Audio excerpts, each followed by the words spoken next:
I never considered myself a storyteller, and certainly never expected to be writing something like this. But here I am, well past midnight, a glass of whiskey by my side, and a dull ache hollowing out my chest.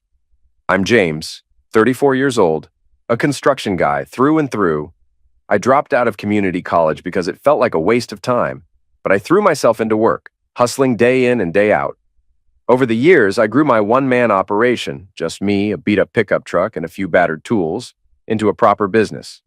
I now have 5 crews running jobs around the county, and while I'm not rolling in billions, I do well enough to pay a mortgage on a home I renovated myself and enjoy a few comforts. At least that's the picture of success I used to believe in. For 7 years, I was married to Alexandra, who, on paper, was the perfect partner. She's 32, with dark hair she wears in a clipped-back style during the work week, and loose waves on weekends. She used to be bright and ambitious, the type who graduated top of her class at law school. I helped her get there, paid her tuition, covered our rent, took extra jobs so she wouldn't worry about student loans. It was a partnership, or so I thought. My reward? Hearing her plan in secret to divorce me, take half of everything, and ride into the sunset with another man. That discovery shattered my world like a wrecking ball. And it all began on the day of our annual spring dinner, a tradition she insisted on to show off the house to her family. Looking back, I can see the irony. That Saturday morning, I was up at 6, lighting up the smoker for a brisket I'd been carefully dry aging all week. The yard needed prepping. I used a power washer on the deck to give it that fresh, clean look. Alexandra was tense, biting my head off over the smallest things. She snapped at me for leaving boots by the front door, barked orders to rearrange the living room. I brushed it off as typical family dinner stress. Her parents, Elijah and Pamela, had never exactly approved of me, a blue-collar dropout. Her older brother Thomas, armed with a shiny business degree, was always subtly implying that my success was an accident, or something precarious that could collapse if I made the wrong move. Her younger sister Magnolia was the only one who seemed halfway decent. She was quieter, still in grad school for something or other, and she rarely joined the family in verbally poking me. Everyone showed up around 4. We were set to eat around 6, but realized we'd need 2 more chairs from the garage. I stepped out through the side door, and that's when I heard it.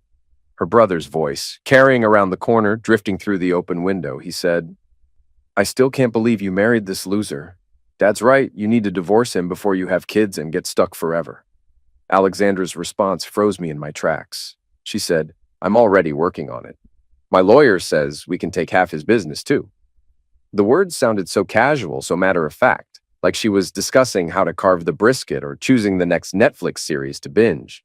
They laughed about how clueless I was, cracked jokes about my so-called little construction game, and how the man she really wanted was named Dominic. My chest felt tight, like a steel band cinching around my lungs. I tried to breathe, but all I could manage were shallow, ragged gasps. I forced myself to quietly grab the chairs, press them against my side, and step back inside without making a sound. I took a quick glance at the hallway mirror. I looked normal. Totally normal, except inside entire city blocks were crumbling. How long had she been plotting this? Despite the emotional Armageddon in my mind, I plastered on a polite smile and hosted dinner. I poured wine, sliced into the brisket, listened politely while Elijah inquired about my softening construction market, obviously hoping for me to admit some sign of failure. My wife, my traitorous wife, sat across from me, feigning normalcy. Her mother, Pamela, critiqued every detail of the house. The furniture arrangement was odd. The paint color in the dining room was a touch-off trend. All of that was standard for her. But the real stinger was seeing Alexandra's face, how she looked right through me. How had I ever missed the scorn in her eyes? Magnolia caught my eye at one point, giving me a questioning glance. I wondered if she suspected something. Maybe she'd seen the tension in my forced grin. But I just nodded and carried on like the perfect host, ignoring the nuclear meltdown happening in my gut. When the family finally left, Alexandra hummed happily, cleaning up the kitchen. She did everything so casually, even complimenting me on the meal. "Thanks, babe," she said, that plastic smile never faltering. "You're such a good husband." I almost vomited, but I held it in, telling her I'd do the dishes and she could go to bed.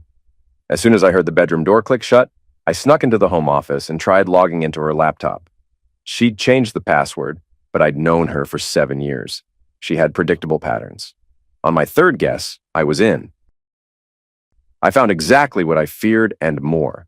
Months of emails with her lawyer, spreadsheets detailing my business assets, and a timetable for filing the divorce right after she secured a partnership at her law firm. She'd even begun siphoning money from our joint account, small amounts just under the threshold for bank notifications, and depositing it into a secret account. My jaw tightened as I scrolled. Over $20,000 gone. That was money earmarked for a business expansion we'd discussed. She was literally draining me. My heart hammered as I dug deeper. A contact labeled simply D popped up repeatedly. I clicked into the messages. Dominic. They went back 6 months. Some of them were explicit, detailing things they'd done in hotels around the city or even in the back of his car. I felt my stomach twist. Each line I read hammered home the truth. My wife had been having a full-blown affair, using me as a placeholder until her career was set. I didn't sleep that night. The next day, a Monday, I phoned in sick to my own business, something I never do, just so I could meet with a divorce attorney. My buddy recommended a guy named Mike, who was brutally honest. According to him, if Alexandra filed first, she could stake a claim to half my business. She hadn't done squat to help build it, but the law often sees marital assets as shared. She'd likely succeed in taking a huge chunk. I spent the rest of that day oscillating between a sick, sinking feeling and cold, calculating fury. My wife, no, this stranger wanted to gut me financially.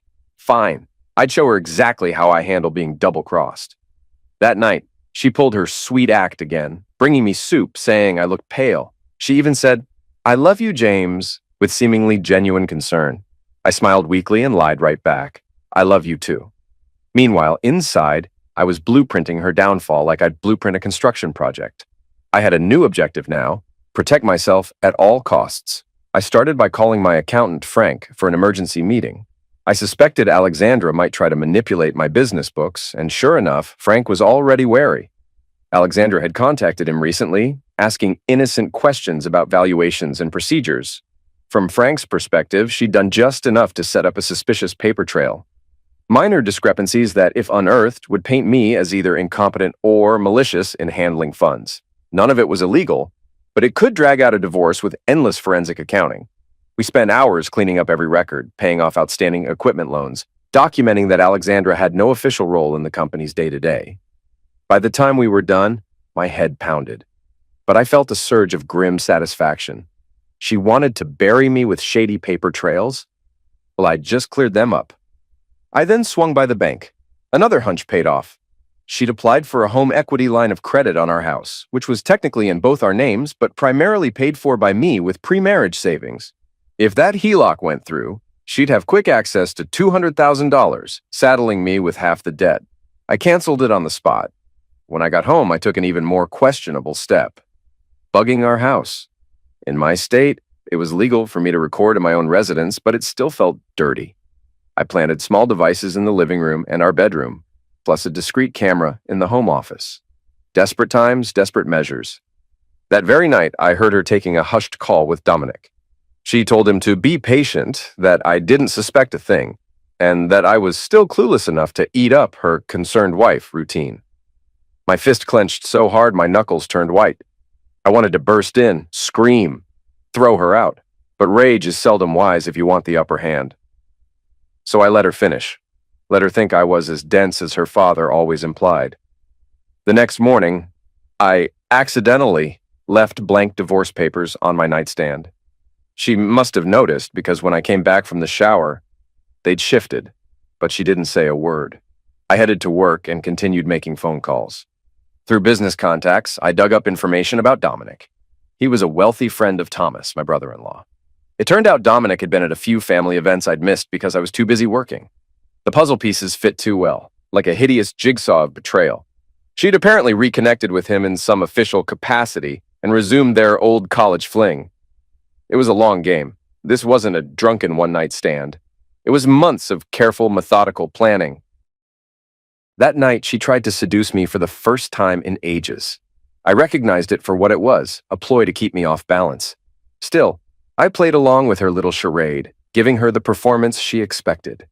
Afterward, in the darkness, I stared at the bedroom ceiling fan, counting rotations while she slept, trying not to let the hate in my gut devour me whole.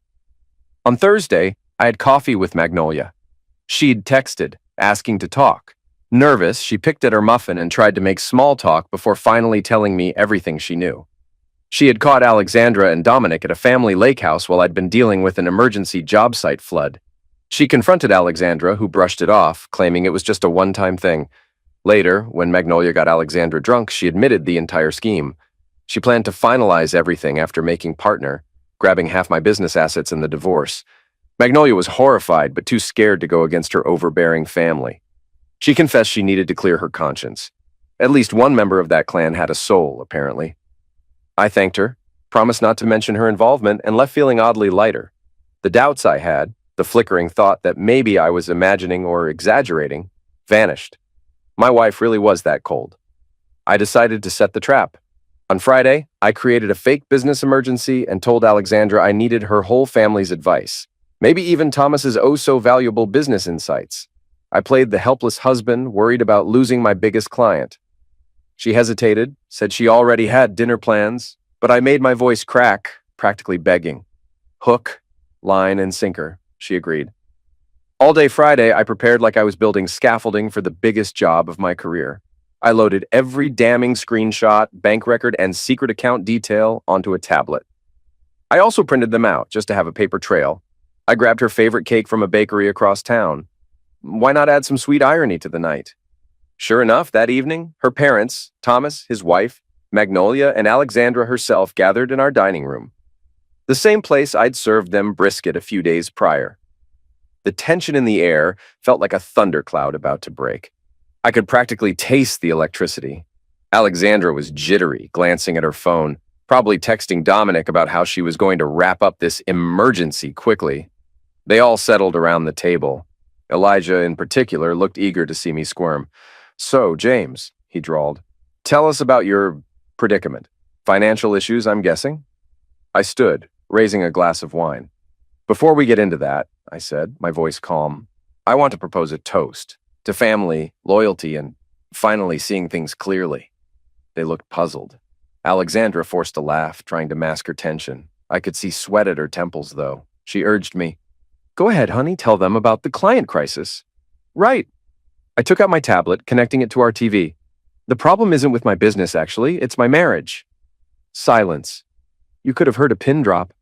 She whispered, "James, what are you doing?" I tapped the screen. A recording began to play. Alexandra and Thomas chatting outside my garage the other night. Their voices as clear as day, discussing divorcing me before I got wind of it, referencing half my business. Thomas's face turned ashen. His wife stared at him in disbelief. Elijah's mouth clamped shut and Pamela looked aghast. Magnolia dropped her gaze, already knowing the truth. Alexandra's eyes darted to the TV, then to me. That's not what it sounds like." I didn't let her finish. I flipped to screenshots of her texts with Dominic, the explicit ones carefully redacted but still incriminating. 6 months, I said. 6 months of an affair while I worked overtime. And that's just the tip of the iceberg, isn't it? Elijah tried to interrupt. "James, if you're going to throw baseless, you want baseless. Here's some basis," I said, swiping to a spreadsheet that listed every single expense I covered for Alexandra's law school. I paid all this for her, built my company from scratch to support her dreams. Meanwhile, she's been draining our accounts. I displayed screenshots of the secret account and the canceled HELOC. She tried to get a home equity line of credit too. "Dad, did you know about that?" Elijah's face darkened. "We have resources, James. You don't understand what you're dealing with." "No, Elijah, you don't understand what you're dealing with. I may work with my hands, but I'm not stupid." I tapped the tablet again. Here's one final clip. The next footage was from the home office, audio only, capturing Alexandra giggling with Dominic about how clueless I was. Thomas leapt to his feet first, chair screeching behind him. He tried to play it off. "Alexandra, you said you had everything under control. What is this?" Alexandra stood frozen, lips parted, her mascara already smudging under her eyes. "James, I was lonely. You were always gone, buried in your work. We grew apart." I laughed, sharp and humorless. "Grew apart? That's your line? That's what you go with after 7 years? You grew apart while you were on your knees barking for another man?" Her mouth opened and shut like a fish gasping on dry land. Pamela made a choking sound. Excuse me? Don't look so surprised, I said, staring Alexandra down. I saw the video. Every humiliating, degrading second of it, you crawling across motel carpet in fishnets, wearing a collar, barking? And for what? A man who dumped you like yesterday's trash? You son of a... Elijah barked, stepping between us. That was private. You had no right. Oh, I had every right, I said, voice steady as steel. In my house, on my devices. After everything she's done, I had the right to know who I was really married to. Alexandra trembled. James, please. I didn't mean for you to see that. But you meant to record it, didn't you? I snapped. You kept it, titled it like some creepy trophy. What was that about? A keepsake in case the divorce didn't go through? Thomas's wife finally spoke up, voice icy. You knew about this? She said to her husband, backing away. It wasn't what it looks like, Thomas said, flustered. Then what was it, Thomas? She shouted. You and your sister scheming together, lying to everyone? Are you proud of this? Pamela reached for Alexandra. Sweetheart, tell me this isn't true. Alexandra looked like she might collapse. It wasn't supposed to happen this way. No, I said flatly. It was supposed to happen behind closed doors, in courtrooms where you'd paint me as the villain while you walked away with half of everything I bled for. You and your dog collar. Elijah puffed out his chest. You bastard. You're humiliating her. I stepped toward him, inching into his space. She humiliated herself. She sold herself out like a show poodle for a man who didn't even stick around. That's not my doing. Alexandra's voice cracked. Dominic said he loved me. I blinked at her. And now he says he loves his wife again. Because that's what you traded everything for. A guy who liked the sound of you barking more than he liked the idea of being with you in public. She shrank, lips quivering. Pamela was crying now, silently. Magnolia sat still, watching like someone in the front row of a car crash. Elijah turned, furious. We're leaving. You've made your point. We'll deal with this in court. My daughter made a mistake. She doesn't deserve this kind of abuse. You call this abuse? I pointed to the screen, still frozen on a paused frame of Alexandra crawling on all fours. That's abuse. Not from me, from herself. And you enabled every second of it. Standing here now, defending it. Go on, Elijah. File your lawsuit. Just remember, everything you say, I'll counter with facts, with footage, with names, with bank records. Alexandra looked like she might faint. This is disgusting, Pamela whispered. Yeah, I said. That's the first true thing anyone from your family has said tonight. Elijah took a step toward me, fists clenched. You think you're tough? You think you win because you embarrassed us? I didn't win anything, I said. I survived you people. He lunged. This time I didn't move. I let him get in close, just long enough for his hand to graze my shoulder before I slapped him. A hard, deliberate, open hand smack across the face. He stumbled back into a chair, gasping, stunned. Pamela screamed. Magnolia flinched. Alexandra covered her mouth, eyes wide. I should call the cops, I muttered. But I'm feeling generous tonight. One chance. All of you out. Thomas dragged his dad to his feet, muttering curses. Pamela grabbed the bags. Magnolia rose quietly. As they turned to leave, Alexandra stood there crying. Where are you going to go? She whispered. I grabbed my overnight bag from the corner. Already got a hotel. I'll come back for the rest of my things tomorrow. When you're gone. You planned this? She asked. I nodded. I learned from the best, didn't I? Then I walked out, ignoring her shouting, You'll regret this! My father wasn't bluffing about lawyers. I spent that night in a hotel, sleeping deeper than I thought possible after such a confrontation. I woke in the morning, secured a small apartment near my workshop, and moved out. I took my essentials, clothes, tools, pictures, my dog's bed, and toys. The dog seemed relieved. It's amazing how animals sense tension. Days passed. I kept my phone off for a while, needing space. When I finally turned it on, I had 47 messages from Alexandra, each more desperate than the last. The first were angry. How dare you humiliate me? Then the tone shifted to pleading. I'll do therapy. I'll cut off my family. Just talk to me. By the final message, she was in utter despair. Dominic had ended things, apparently deciding to try and salvage his own marriage. She was alone. She even wrote, I have nobody now. I felt, not happiness, exactly. A grim satisfaction, maybe. But mostly I felt tired, like finishing a job for a client who would never appreciate the work you put in. I responded only once, telling her I'd already sent the divorce papers, and she should direct any future contact through my lawyer. Then, I blocked her. Then, out of the blue, I was going through some files on a backup drive, ones I'd taken from her laptop, and I found something that made me literally gag. It was a video file labeled with a random string of numbers. No title, no description. I clicked it out of curiosity, expecting maybe more evidence of financial scheming.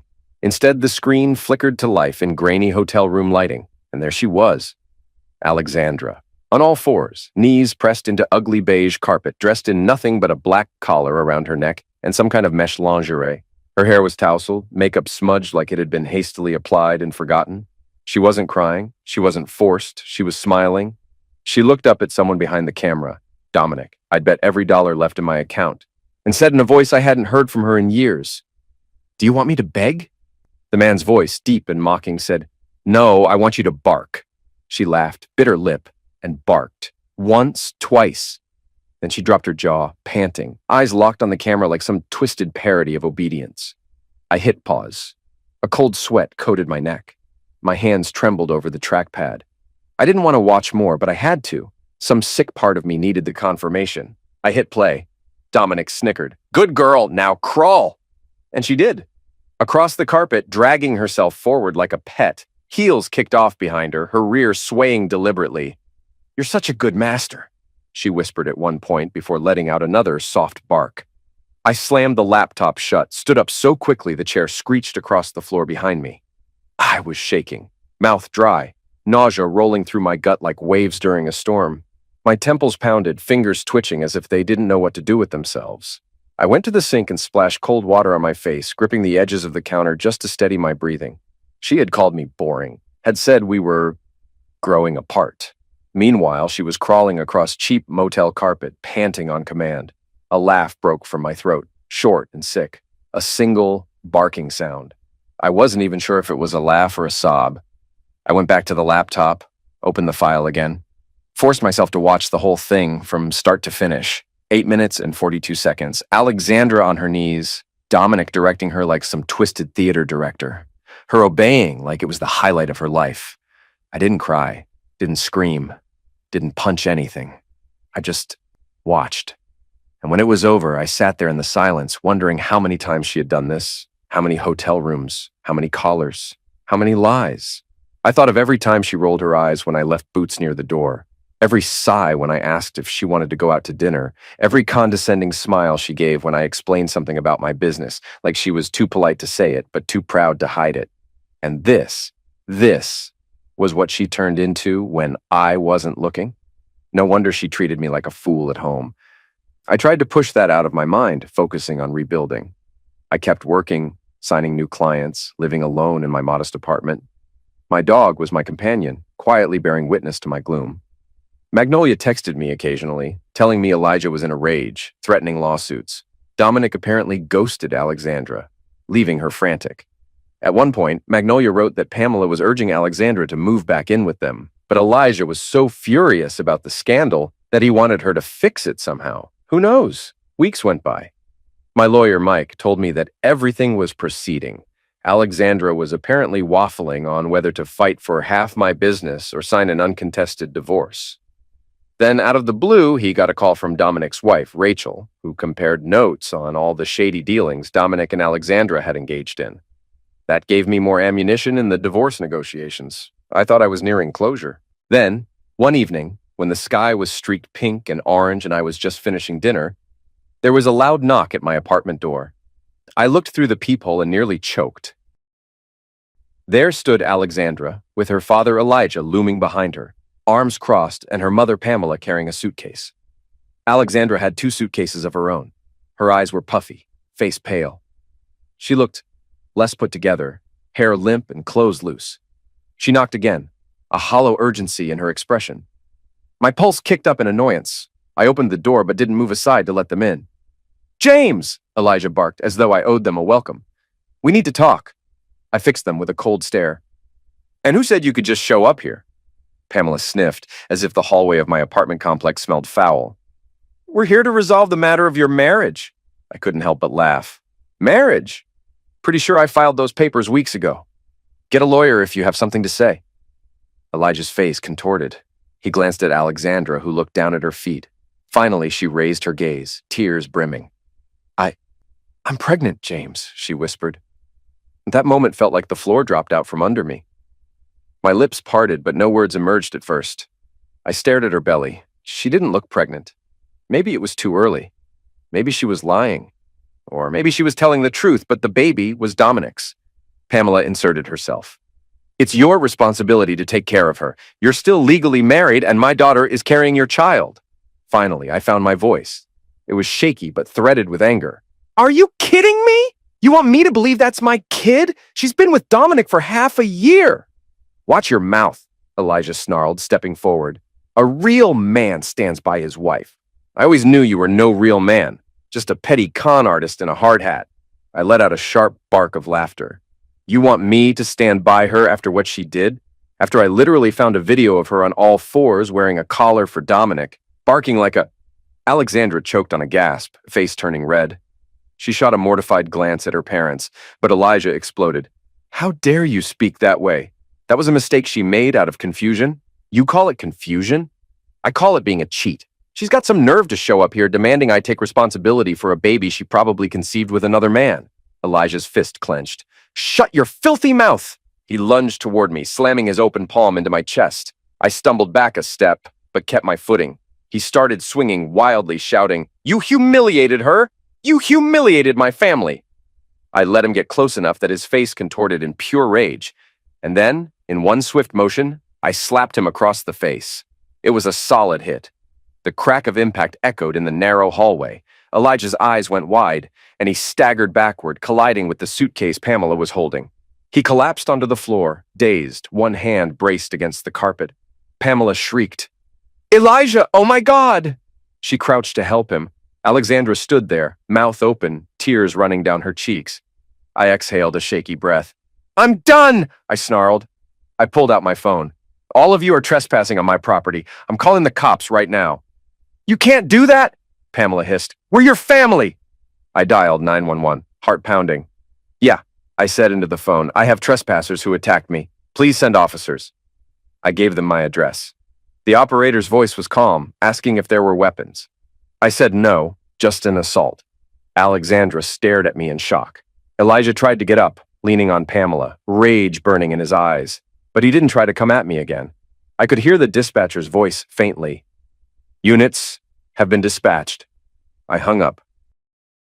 A heavy silence pressed in, broken only by Alexandra's ragged sobs. Her father glowered at me from the floor, his chest heaving. You'll regret this, he spat, more of a broken rasp than a roar now. I glared right back. My face felt hot, my body shaking from adrenaline. No, I said quietly, letting the venom seep into my tone. You regret coming here thinking I'd fall for this charade. The baby is not my problem. Not until there's a DNA test. Now get out. They didn't move. Alexandra's lips trembled. James, please, I pointed at the door again, stepping back inside my apartment and letting it slam behind me. Through the peephole, I saw them remain in the hallway, father rubbing his reddened cheek, mother glaring at my closed door. Alexandra bent over her suitcases with tears in her eyes. Sirens wailed in the distance. I could practically feel the tension radiating from them.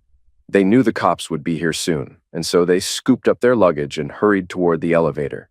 Elijah limping, Pamela whispering frantic admonitions. Alexandra lingered for a split second, gave one tearful, helpless glance at my door, then followed them. The tears in her eyes did nothing to stir compassion in me. And that's where I am now, where the story for the moment ends.